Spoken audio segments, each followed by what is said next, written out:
மக்களுக்கு வணக்கம். ஏன்னா அவன் டெய்லி வீடியோவில் வரானே அப்படின்லாம் நினைக்க வேண்டாம்.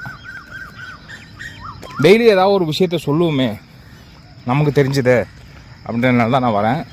இன்றைக்கி நான் மக்கள்கிட்ட சொல்ல போகிற விஷயம் என்னென்னா, எரு எல்லாருக்கும் தெரியும். நிறையா பேர் வீட்டில் பசு மாடு இருக்குது, ஜெர்சி மாடாக இருக்குது, இல்லை நாட்டு மாடாக இருக்குது. நாட்டு மாடுனா தலையில் தூக்கி வச்சு கொண்டாடுறோம். ஜெர்சி மாடுனா என்னடா மாடு இது அப்படின்னு நினைக்கிறோம். அப்போல்லாம் ஒன்றும் இல்லைங்க. அதாவது மாடுகளில் பல விதம்.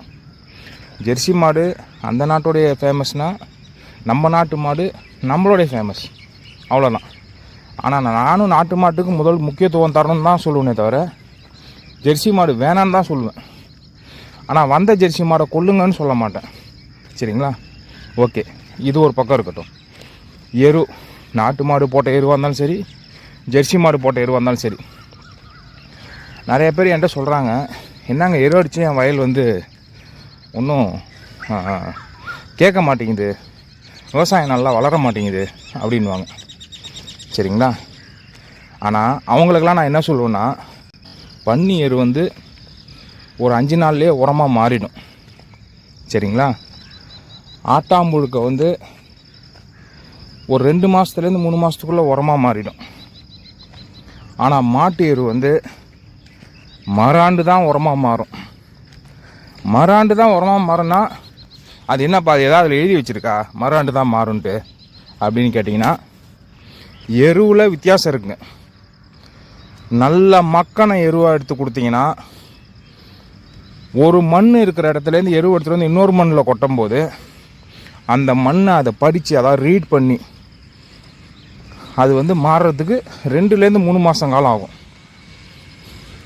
பச்சை எருவை கொண்டு கொட்டிங்கன்னா அதில் மீத்தேன் கேஸ் இருந்துச்சுன்னா, மீத்தேன் கேஸ் வெளியில் போய் அது எருவாக மாறுறதுக்கு ஒரு வருஷம் காலம் ஆகும். இன்றைக்கி போடுற எருவை இன்றைக்கே கொண்டு போய் கொட்டிடுறோம்னா அது எப்படி 2 வருஷம் காலம் ஆகும் மாறுறதுக்கு. இதெல்லாம் தான் எருவோட தத்துவம்னு சொல்லலாம், எருவோடைய பயன்பாடுன்னு சொல்லலாம். சரிங்களா? உதாரணத்துக்கு கேட்டிங்கன்னா, எப்படி நம்ம வேப்ப மரத்தை எடுத்துக்கிட்டிங்கன்னா, பூ, வேப்பம்பூ கசப்பு நிறைந்த இனிப்பு தருதோ, வேப்ப இலை கசப்பை மட்டுமே தருதோ, வேப்பம்பட்டை அதுவும் கசப்பு நிறைந்த இனிப்பை தருதோ, வேப்பங்காய் கசப்பை மட்டுமே தரும் ப்ளஸ் துவர்ப்பு தரும். சரிங்களா? ஆனால் வேப்பம் பழம், நிறையா பேர் வேப்பம் பழம் சாப்பிட்ருப்பீங்க. சரிங்களா?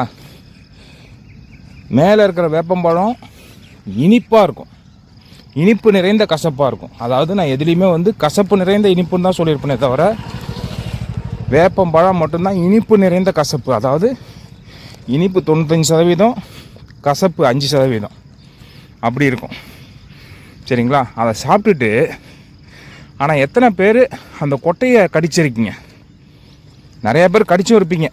சின்ன வயசில் எல்லாருமே கடிச்சிருப்போம். கடிக்கும்போது அந்த கொட்டைக்குள்ளே இருக்கிற அந்த தோல் அந்த அந்த முழு பகுதியுமே கசப்பு பயங்கரமாக இருக்கும். கசப்பு பயங்கரமாக இருக்கும் தன்மையில் எப்படிங்க நம்ம வேப்ப மரத்தை, உதாரணத்துக்கு ஒரு வயலில் வேப்ப மரம் இருக்குது, அதை சுற்றி என்ன வேணால் விவசாயம் பண்ணி பாருங்கள், பூச்சி வராது. ஏன்னா வேப்பங்காற்றுல ஒரு இனிப்பு நிறைந்த கசப்பு இருக்கும். ஆக மொத்தம் அந்த கசப்பு பூச்சிங்களுக்கு ஒத்துக்க மாட்டேங்குது. பூச்சிங்களுக்குன்னு கிடையாது, பறவைகளுக்கோ மிருகங்களுக்கோ எதுக்குமே கசப்பு பெரும்பாலும் ஒத்துக்காது. அப்படி மீறி கசப்பு எடுத்துக்கிச்சுன்னா அதுங்க ஒரு மருந்தாக தான் எடுத்துக்காதுங்க, உடம்புக்கு ஏதாவது ஒரு பிரச்சனைன்ட்டு. சரிங்களா? அப்படி மருந்தாக எடுத்துக்கும் போது, உதாரணத்துக்கு ஆடு எடுத்துக்குங்க. ஆடு திண்டாபாலை, ஆடாதோட நொச்சி இதெல்லாம் சாப்பிடும்போது ஒரு கசப்புத்தன்மையும் தோற்புத்தன்மையும் இனிப்புத்தன்மையும் இருக்குது. ஓ, உடம்புக்கு நல்லது போல் அப்படின்னு அதை சாப்பிடுது. நாய் எடுத்துக்குங்க. அருகம்புல், துளசி, கற்பூரவள்ளி, அப்புறம் துத்தி, அதுக்கப்புறம் இந்த இலை, அது பேர் என்ன, வேலி ஓரங்கள்லாம் முளைஞ்சிருக்குமே, கலர் கலராக பூ பூக்குமே, அந்த இலை இதெல்லாம் சாப்பிடும்போது அதுக்கு ஒரு கசப்பு நிறைந்த லைட்டான காரத்தன்மை நிறைந்த ஒரு துவர்ப்பு இருக்கும். ஓ, இந்த மாதிரி மருந்தெல்லாம் சாப்பிட்டோம்னா நமக்கு உடம்பு சரியாக போகுதுன்னு நாய்க்கு தெரியுது, ஆட்டுக்கு தெரியுது, மிருகங்களுக்கு தெரியுது, பறவைங்களுக்கு தெரியுது. ஆனால் சுகர் வச்சுருக்க நமக்கு அந்த பாவக்காயை தான் போய் நோண்டுறமே தவிர பாவக்காயை விட்டுட்டா வேறு என்னென்ன இருக்குது அப்படின்னு தெரியல. அதாவது நாளைக்கு நான் உங்ககிட்ட பேசுவேன் திரும்ப. என்னென்னா முடவாட்டுக்கால் கிழங்கு, இது ஒரு முக்கியமான டாபிக்ங்க அது, சரிங்களா?